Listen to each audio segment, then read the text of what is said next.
क्रांति सूर्य महात्मा ज्योतिबा फुले की 198वीं जयंती के अवसर पर रबाली स्थित पीएम श्री राजर्षि छत्रपति शाहू महाराज विद्यालय के सभागृह में स्लम परिसर में शिक्षा से क्रांती लाने वाले पूर्व महापौर सुधाकर सोनावणे की पहल से सत्कार गुणवंतांचा सन्मान गुणवत्तेचा इस वृत्त के साथ विकसित भारत अंतर्गत छात्र शिक्षक और अभिभावकों का विशेष और जाहिर सम्मान किया गया। विविध अभिनव उपक्रमों के तहत आयोजित प्रतियोगिताओं में लोहा मनवाने वाले 200 से भी अधिक छात्र शिक्षक और अभिभावकों का किया गया सम्मान देखने लायक था, जिसमें स्वच्छ भारत अभियान पर्यावरण संवर्धन दृष्टिकोण से जीरो प्लास्टिक मुहिम अंतर्गत कपड़े की थैली निर्माण करने हेतु करीब 700 अभिभावकों ने हिस्सा लिया था। उनमें से बेहतरीन संदेश देने वाले 35 पालकों को पुरस्कार के लिए चयनित किया गया और इन्हीं 35 पालकों के साथ टॉप 3 विजेता पालकों का विशेष सम्मान किया गया। इतना ही नहीं तो इस दौरान सिटीजन फीडबैक में 100% फीडबैक लेने वाले शिक्षकों के सम्मान और विकसित भारत परिवर्तन महोत्सव को सफल बनाने में अपना अहम योगदान देने वाले शिक्षकों के अलावा NMMS स्कॉलरशिप में सफल होने वाले 28 छात्रों का सम्मान शामिल था। खुशी की बात तो यह थी कि स्कॉलरशिप परीक्षा में नवी मुंबई में दूसरा स्थान हासिल करने वाले यश खरगे का सम्मान भी इस दौरान किया गया। मौका महात्मा फुले की जयंती का था, इसलिए यहां उनका अभिवादन कर छात्रों द्वारा इतिहासकालीन पोवाड़ा की प्रस्तुति दी गई, जिसने इस सम्मान कार्यक्रम में ऊर्जा और जोश भरने का अद्भुत काम किया। इस दौरान सुधाकर सोनावणे के साथ माध्यमिक विभाग के प्राचार्य अमोल खड़सांबळे, प्राथमिक विभाग की प्राचार्य स्नेहल भिसे, केंद्र समन्वयक रमेश तेली, अविनाश जाधव आदि उपस्थित थे। इसी को लेकर पूर्व महापौर सुधाकर सोनावणे ने अपनी भावनाएं व्यक्त की।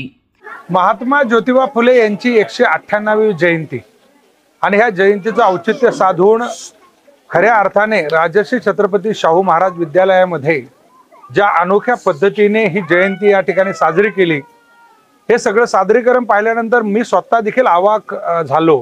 खरं तर प्रत्येक जयंती आणि पुण्यतिथीला वेगवेगळ्या पद्धतीने सादरीकरण करण्याचा जो प्रयत्न मान्यवर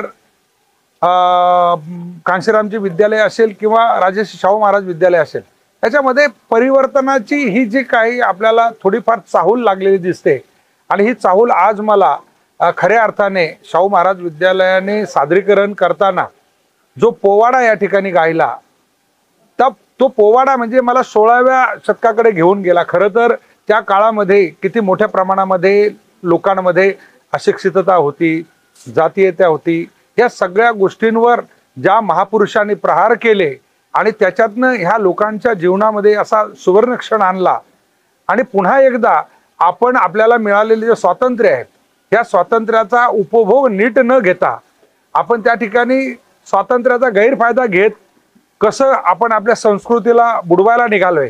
ही संस्कृती रुजवली पाहिजे, ती वाढवली पाहिजे, याच्यासाठी जो प्रयत्न आजच्या सादरीकरणातनं या ठिकाणी केला। आपण फक्त बोलून चालणार नाही, तर शाळेने से नो प्लास्टिक, प्लास्टिकला नाही म्हणा, मग पर्याय काय? प्लास्टिकला नाही म्हणू आम्ही, पर्याय काय?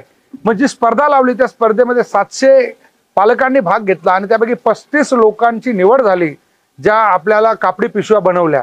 रांगोळी स्पर्धा असेल, ज्या शिक्षकांनी 100% फीडबॅक घेतला स्वच्छ भारत अभियानामध्ये। आपण कशाला नवी मुंबई महानगरपालिका नेहमीच राज्यात पहिली आणि देशात दुसरी किंवा तिसरी येते, याच्या पाठीमागे अविरत काम करणारे जे शिक्षक असतात, पालक असतात, जे नागरिक असतात, यांच्यापर्यंत कोण पोहोचतं आणि जे पोहोचतात तर त्यांचा सन्मान झाला पाहिजे आणि तो सन्मान देखील या ठिकाणी झालेला आहे।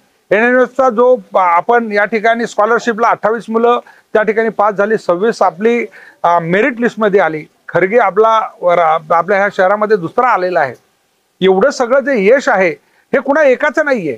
ज्या पद्धतीने शिक्षकांनी अतिरिक्त वेळ दिला, पालकांनी शिक्षकांशी संवाद साधला, एकमेकांची जी एकमेकांना जर भेटून आपण ज्याला म्हणतो की कम्युनिकेशन जे आहे ते जे वाढलं तर काय मिळतं आणि तो रिझल्ट आपल्याला तो मिळतोय। शिष्यवृत्तीमध्ये आपण चांगलं काम केलेलं आहे। आपण ज्याला म्हणतो की 2047चा विकसित भारत म्हणतोय, तो विकसित भारत कसा असेल, त्याच्यामध्ये काय काय अडचणी असतील, कशावर मात करायची आम्हाला, आणि त्यासाठी विकसित भारत परिवर्तन महोत्सव जो 1 एप्रिलला लोक म्हणतात की 1 एप्रिलला सादरीकरण केलं आणि तेही कुठे केलं की सीमाउल्लंघन करून ह्या कष्टकरी वस्तीच्या बाहेर जाऊन या शहराचा सगळ्यात सेक्टर 17 म्हणजे हार्ट ऑफ नवी मुंबई आहे, तिथे जाऊन विश्वनाथ भावेमध्ये सादरीकरण केलं. सादरीकरण फक्त कार्यक्रमाचं नाही केलं तर सादरीकरण शिस्तीचं, संस्काराचं केलं.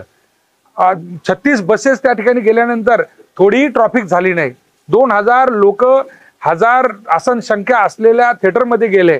तिथे कुठेही तुम्हाला प्रमुख पाहुण्यांच्या पाठीमागचे 2 रो खाली होते आणि कुठेही गडबड नव्हती, कुठेही क्राऊड नव्हता. जेवणाच्या लाईनमध्ये देखील. तर हे जे आहे कष्टकऱ्यांनी जे परिवर्तनाचं स्वप्न पाहिलेलं आहे, हे परिवर्तनाचं स्वप्न म्हणजे नक्की काय, तर त्या परिवर्तनाचं स्वप्न म्हणजे आम्ही जो विकसित भारत आमच्या डोळ्यामध्ये दिसतोय तो विकसित भारत स्वयंशिस्तीने येणार आहे. आम्ही स्वतःला शिस्त लावली नाही, आम्ही स्वतः जर आमचं घर स्वच्छ ठेवलं नाही तर आम्ही विकसित कधीच होणार नाहीये. आणि त्यामुळे स्वतःपासून सुरुवात करायची ही जी आजच्या सादरीकरणाची खऱ्या अर्थाने पद्धत होती. त्यामुळे मी दोन्ही मुख्याध्यापकांचे, त्यांच्या सहकारी शिक्षकांचे, शिक्षकेतर कर्मचाऱ्यांचे, पालकांचे मनपूर्वक आभार मानतो. आणि ही खऱ्या अर्थाने महात्मा ज्योतिबा फुले यांची जयंती झाली आणि म्हणून जयंतीच्या निमित्ताने तुमच्या चॅनलच्या माध्यमातून तमाम नवी मुंबईकरांना हार्दिक हार्दिक शुभेच्छा देतो आणि याचं अनुकरण करावं अशा प्रकारची विनंती देखील दर्शकांना करतो. धन्यवाद. Bureau report EW network.